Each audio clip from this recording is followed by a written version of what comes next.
Gurdwaras have been serving free hot meals since the time of the Sikh faith's founder, Guru Nanak, in the 15th century. Feeding the hungry, regardless of race or religion, is a core expression of seva, the Sikh concept of selfless service.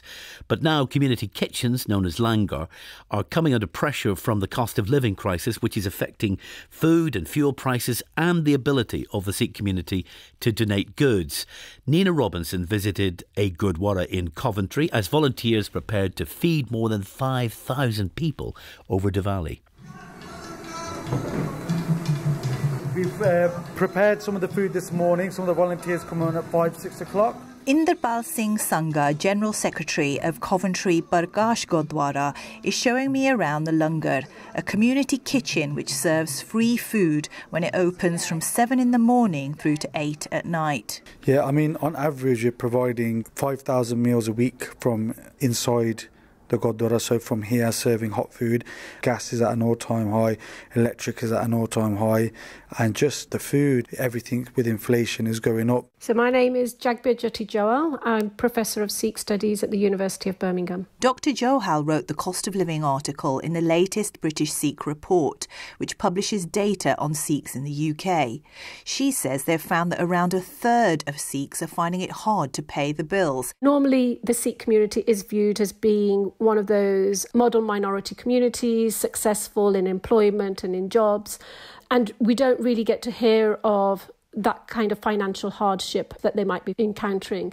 But I think this report highlights how the cost of living crisis is impacting on the selfless service that they do in terms of serving the needy within the community. With the philosophy of Guru Nanak Dev Ji 500 years ago, when they did start the langar, in every Gurdwara in the world, they serve the langar. It's a core part of our faith. We're moving now to the gas hobs. And when we say gas hobs, I mean they're about a square metre cube gas hobs. And on one of them is a bubbling, big, huge pan of dal, is it? Yeah, that's right, yeah. So that's lentil curry. That's going to be prepared for this evening. And then we have, this is the station for the tea. We have hot tea served throughout the day. Satnam Singh and Gurbaksh Kaur are an integral part of the Sikh volunteer force here, starting early for breakfast, prepping the day ahead on an industrial scale. Depending on, we start about 7 in the morning, half 6, 7 o'clock. They make parothe. Well, we do the atta as well. So the atta is the dough? Yeah, we have a machine, we do it by that. We got the team coming in to peel the potatoes and onions and all that, which we chop with the machine as well. In the last 18 months to 2 years, I'd say we probably had a 200% increase in our costs. We've got heating to run, we've got gas to pay, electric to pay. There is a misconception that we have endless pots of money, so people don't realise the actual expenditure is really, really high. Over £100,000 we have on expenditure. At the same time as this cost increase, demand is also up. In Coventry, Inderpal says that they're seeing 200 international students a day coming in to eat. Whilst I was there, a steady inflow of mostly non-Sikhs were arriving for langar food.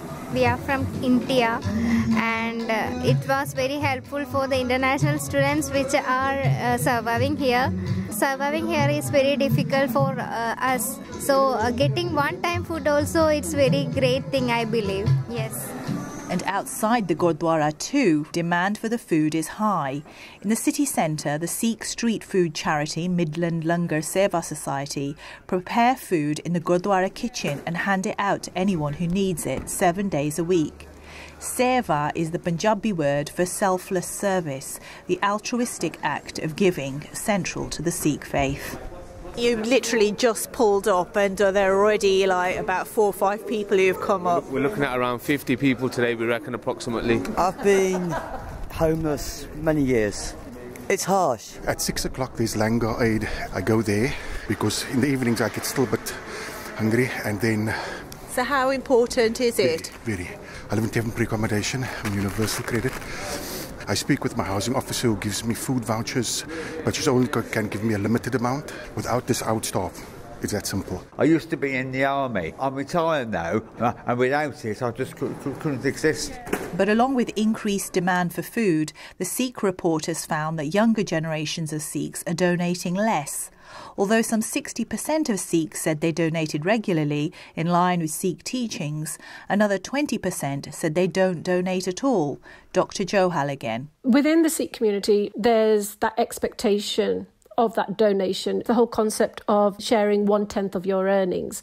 Now, with the younger generation, there might be other issues which will impact their ability to donate in terms of job security, but also the income that they're receiving. It's not that they don't want to donate, it's that they probably are having to rein it in. People using the services at an all-time high and cost is at an all-time high, and with the living crisis, donations are kind of at a low as well. So at this moment in time, I would say we are enduring some hardship.